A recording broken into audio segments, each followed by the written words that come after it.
My fiancé proposed to me, but didn't tell his late wife's family, so now they've got a vendetta against me, and are about to launch nukes. I, 25 feet, am getting married to my fiancé, 29 meters, in May.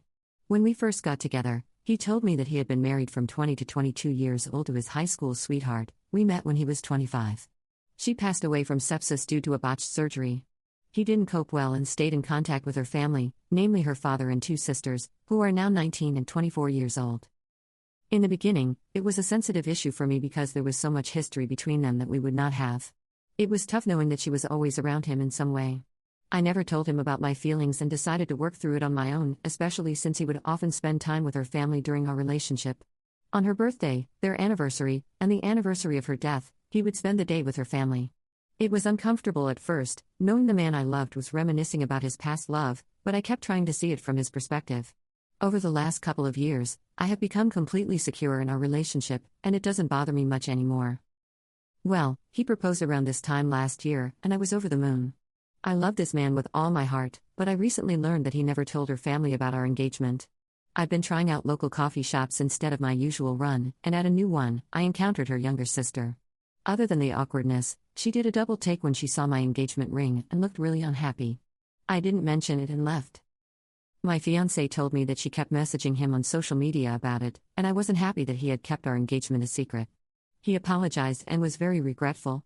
He said he didn't want to hide me but didn't want to hurt them either, and that both of us were huge parts of his life. I understood and let it go slightly, just telling him to be upfront with them from now on. I thought that was the end of it. A week ago, on Sunday, I received a message from the sister, 24 feet, asking if I was happy with myself, saying I would never replace his late wife and that if she were still alive, he would choose her over me every time. She even said that he only kept me around for my money and for physical intimacy. I ignored it, but I can't say it didn't affect me. When you're in my position, all these points are ones you have to work through, and it's not easy to overcome those insecurities. It feels like a punch to the gut when they're used against you. I mentioned it to him, and he comforted and reassured me.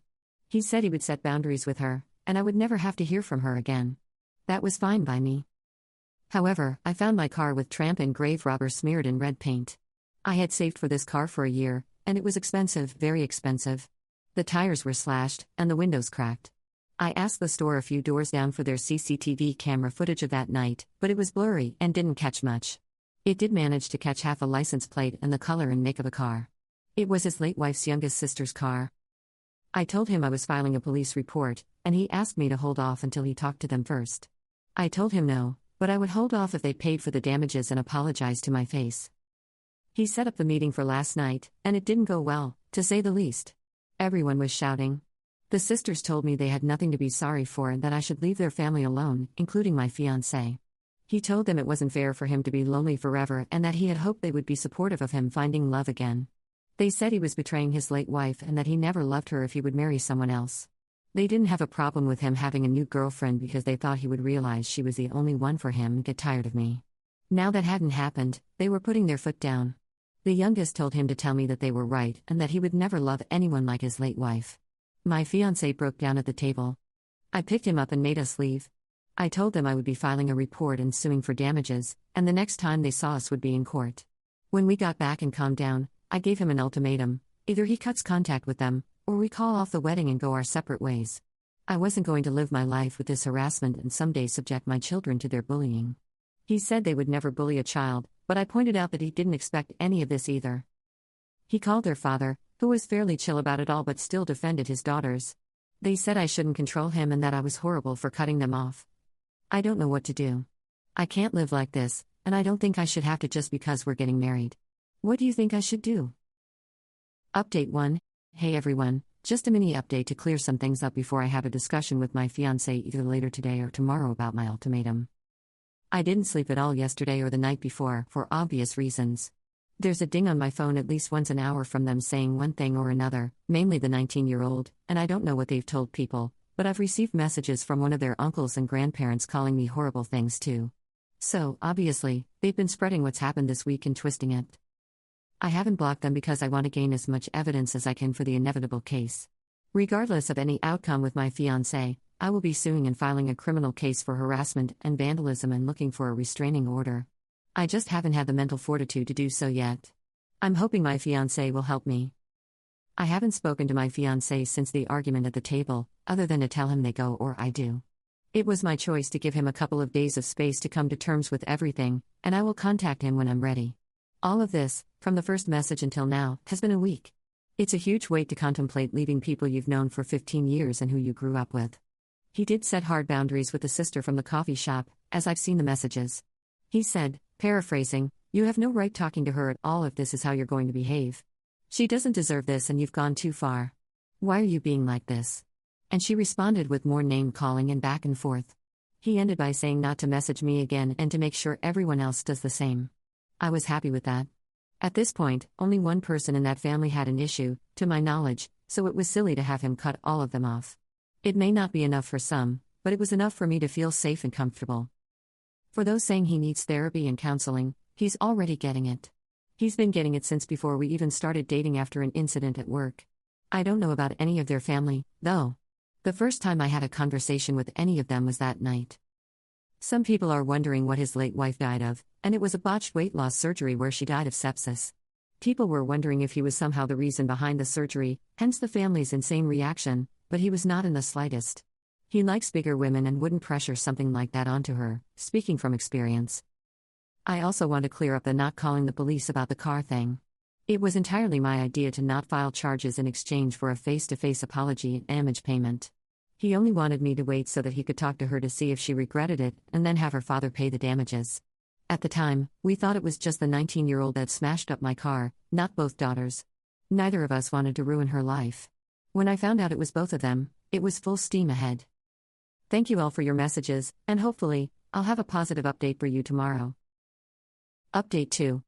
I texted him saying I thought it was time to discuss this, and he was back at home not a half hour later. He had been staying with a friend for the past couple of nights when we had no contact. We sat on our bed to talk because my back is sore from all the packing, and I didn't want to force myself to sit at the table. Before we even started talking, he asked if we could cuddle for a minute. It definitely took some of the weight off, and we were able to talk like a couple and not awkward strangers because, regardless of some people's beliefs, we do love each other. It took me a very long time to feel confident in that fact. Before anyone calls me a doormat again, no, I was still sure I would stick to my ultimatum. The first thing I asked was if he felt he had enough time to make his decision, and he said he didn't need more time. He was very shocked and bewildered at how so much could change in just a week, and how everything he knew was shaken up so much that he couldn't think and went numb. He did apologize for not taking a more defensive stance at the cafe, and he doesn't want to make excuses for it. His explanation was that he genuinely didn't expect such a vitriolic response. He hid the engagement because he knew they weren't over his late wife's death, and would be upset at the news. It wasn't like I would feel upset by them not knowing, which I wasn't really. He's known these girls since before they were in double digits and he never thought them capable of such behavior. It came so far out of left field that he froze. I asked him if there was any possibility that either of them had a thing for him, and he looked very confused and disturbed. I mentioned how I've had people tell me it's not uncommon for siblings to do this after a loss, and he thought about it. Turns out they were right. He said the 24-year-old, about 8 months after his late wife's death, made a move and tried to kiss him. He immediately left and told her mother about it. Her mother and father are divorced now but weren't then. She was a minor at the time and messaged him saying she would be 18 soon, so it wasn't a big deal. Her mother made her see the school counselor and didn't allow her to be alone with him for a while. It was years ago, so he had forgotten it even happened. He said he was sure that wasn't the case now because it had been so long, but I'm not so convinced. Not that it matters anymore. He opened up his Facebook and gave it to me to read. The 24-year-old had been messaging him, which he ignored. She ranged from telling him off to crying and saying how betrayed the family was to trying to manipulate him against me. He said he was sure that he needed to put them behind him, and had been thinking about it on and off since he proposed, but couldn't bring himself to do it. After this week, the fire was lit and he knew what he had to do. It was all just abstract until suddenly it was very real.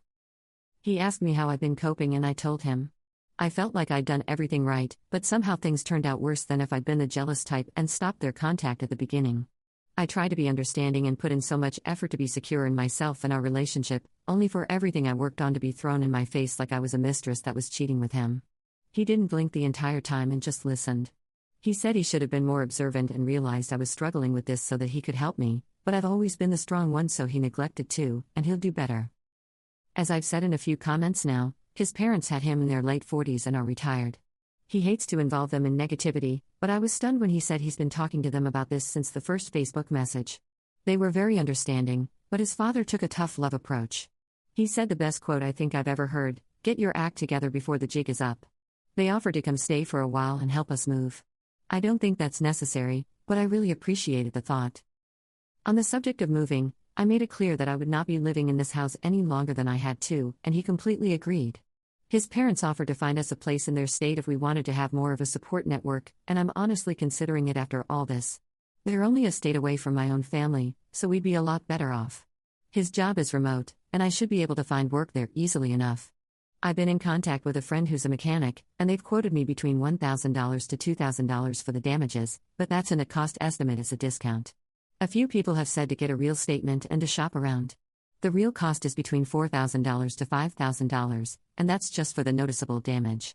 My friend thinks they've done something to the engine, so thank God I couldn't drive it anywhere. He thinks I may be entitled to a replacement car altogether. If so, I will be sure to sue for it, and that's not going to be cheap. After all the emotional things were discussed, he mentioned when I would be comfortable enough to go to the police. I made clear he was okay with that or I'd go on my own. He said, the surest I've ever seen him, that this is what needed to be done and he wasn't going to let them continue. He'd done enough to try and shield them, but he wasn't going to let it come at my expense. I'm currently in the bath frothing in bath bombs, but we'll be going to the station as soon as I'm done. He's downstairs right now printing out the new quotes from the mechanics and the messages the 24-year-old sent him over the past couple of days so we can go prepared. People have said that nothing will come of it, and they may be right. But I have to try. Hoping my local police don't have anything better to do. It's a small town. To finish, I made a point of asking again if he would cut them off or if I had to go.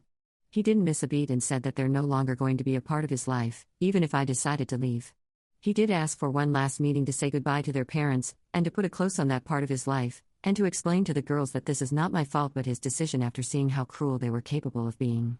After that, we would block them on everything and move forward. I was completely fine with that. So, there we have it. Writing all this out and being able to talk to people about everything has been both helpful and a good distraction from the dumpster fire that was my life. Everything worked out as well as I could have hoped. We'll see how his meeting goes with them. I'm sure they won't be very happy about it, but that's not my problem. Thank you all, and I'll update after they've met up. Update 3. So we drove down to the police station with our block of paperwork and had a couple hours talk. They were so sweet about everything. As some of you expected, they did say I should have come earlier, but they didn't really care because it was only a few days.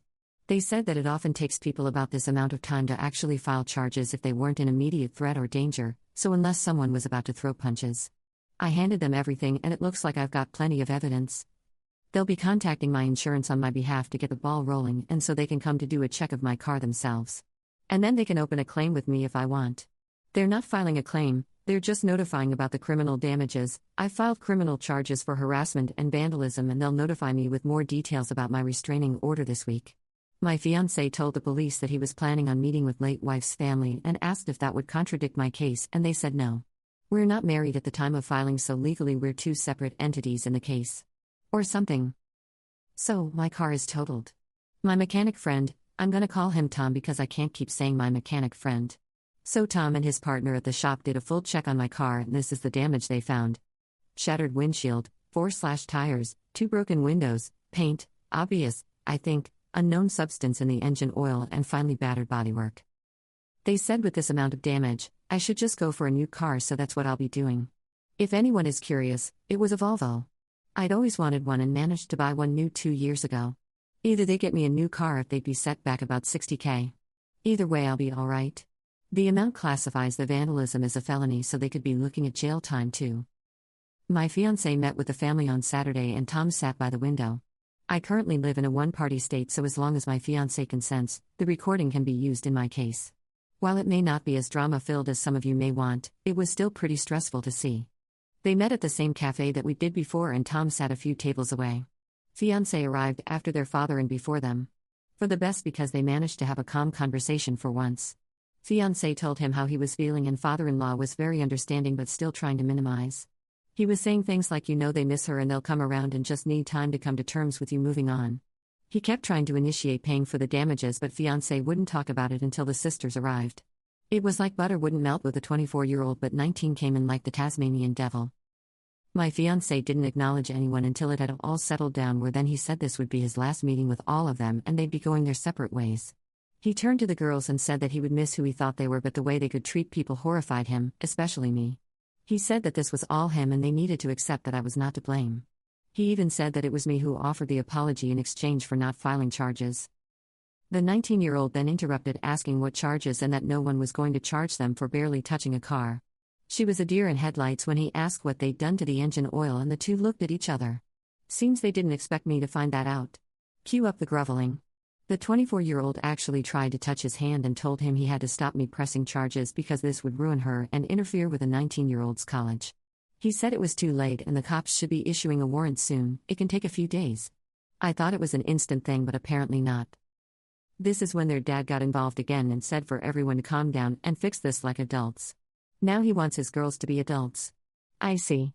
He asked if fiancé would convince me to drop the charges in exchange for that apology and he'd pay the damages.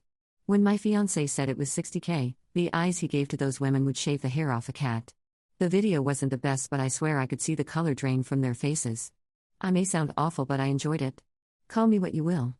They kept going on about apologizing and that they'd pay, but he just said it was too late and he was done. He tried to be civil, but they were the ones that wouldn't let it go.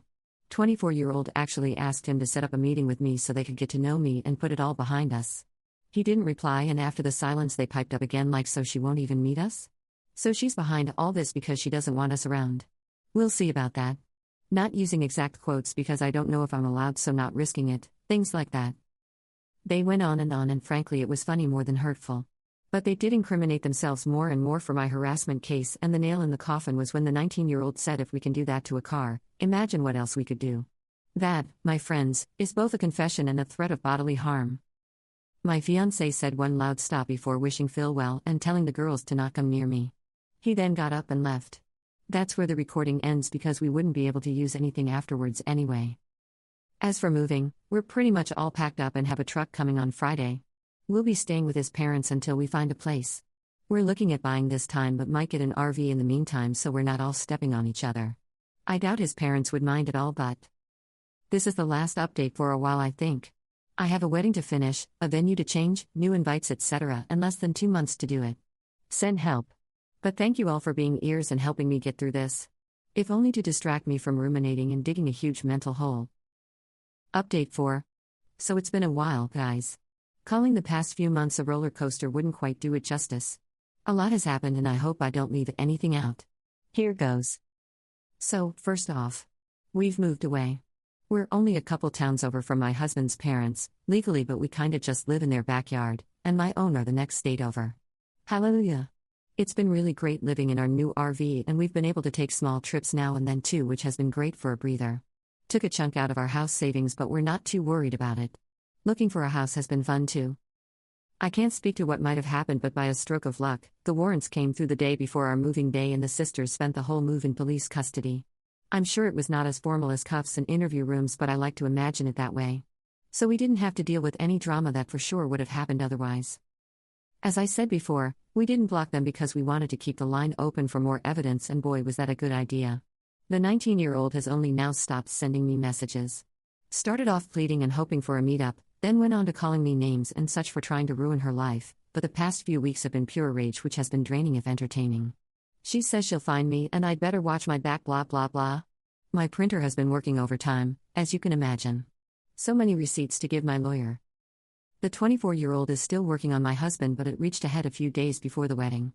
We should have changed the dates, but it just wasn't feasible. We had family from all over that had taken time off work, and we really wanted everyone there after all that happened. She tried to call my husband over a dozen times and actually left 2 voicemails. She was crying and hyperventilating, saying how she didn't want to lose him. For those of you who said she still had a thing for him, ding dong. My husband listened to the voicemails with me and she just rambled. It was actually quite sad. She said that she always thought they would be together because they'd been through so much together and it felt right. She blamed him for leading her on and making her fall for him, only to choose someone else that he hardly knew. She even said she felt replaced, which made me uncomfortable. All of this all the while degrading him for betraying his LW by moving on at all. I genuinely do not understand her logic. As for my car, we found out what the unknown substance was. It was antifreeze. The entire engine was written off and, with everything else, my insurance launched a case against them for the cost of a new car.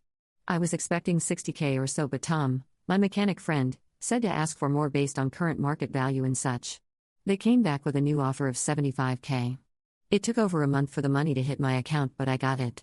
As for the case, I'm no longer going after them for the repayment, my insurance is, so that's one less thing I have to worry about. As far as I know, their father is paying for their legal fees, but I doubt he'll pay back the insurance company for them. There is still a case against them for harassment and threatening behavior, and I'm suing for the money it took to move away and emotional distress. My lawyer says they'll be liable, and it's looking like they want to settle. I don't feel great about going for emotional distress, but after everything they have done, it sure was emotionally distressing. The courts are moving slowly, so I don't have anything new on the criminal case yet, other than that they are going to plead guilty. Shouldn't be long now, and it's looking like they're getting probation and mandatory anger management. Not a stint in jail, but oh well. At least they'll both have a record.